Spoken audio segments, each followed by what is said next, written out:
Alors aujourd'hui, nous allons parler de pain, de bon pain. Nous avons à côté de nous un boulanger qui est présent sur Paris. Il va se présenter. Dominique Sébron, Oui. donc boulanger. Et donc mon entreprise, c'est quand même 49 salariés, donc sur un seul point de vente.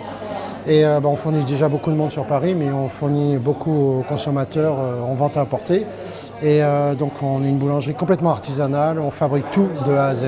Ici, effectivement, nous sommes chez Kenwood, où tous les pains qui sont là ont été réalisés avec le Voilà. Cooking Chef.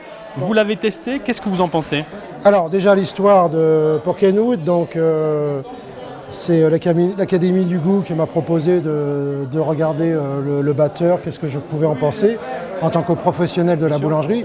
Donc ils me l'ont envoyé chez moi à Paris dans mon entreprise et effectivement je l'ai essayé.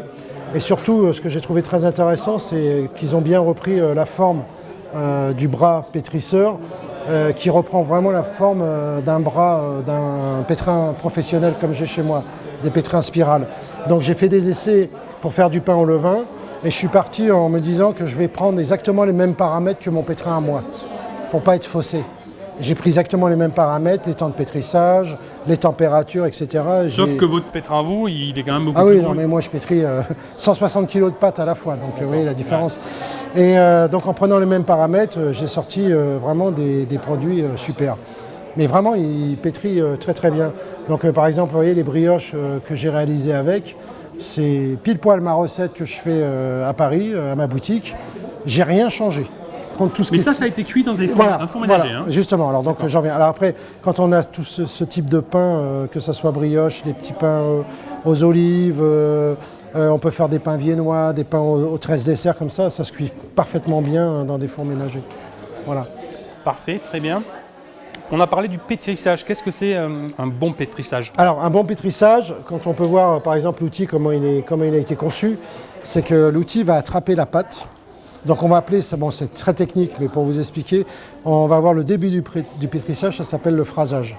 Le phrasage, ça veut dire que c'est tous les ingrédients qui se mélangent, qui vont commencer à se coaguler ensemble. Là, ça s'appelle le phrasage. Et là, l'outil, comment il est fait, il attrape bien le début du pétrissage pour rendre tout de suite rapidement une pâte homogène. Voilà, et là, après, quand la pâte est homogène, il continue à pétrir. Et c'est là qu'il y a l'air qui va rentrer à l'intérieur de la pâte, qui va lui donner de la force et de l'oxygène à la pâte. Et l'outil est essentiel dans sa rotation de bien attraper la pâte. D'accord. Voilà, comme un pétrin professionnel, je parle. Hein. Pétrin professionnel, ça se passe comme ça. La deuxième phase, c'est ce qu'on appelle la pousse. Il faut que Alors la pâte lève. pousse, voilà, une fois qu'on a fini son pétrissage, on appelle ça le pointage, le repos en masse. Donc là, on peut le laisser dans la cuve et régler par exemple à 25 degrés et la pâte va rester constante à 25 degrés. Puisque sur certaines pâtes, on peut avoir des pointages jusqu'à 2 heures. On appelle ça pointage en masse 2 heures. Cela, on va favoriser tout le goût du pain, le développement des acides organiques. Donc là, on va favoriser tout le goût. Et ça, c'est important aussi de le laisser à la bonne température, la pâte. Parfait. Bah, écoutez, on a compris qu'avec le Cooking Chef, on pouvait faire du pain à la maison, comme chez un boulanger. Merci Voilà. beaucoup. Merci.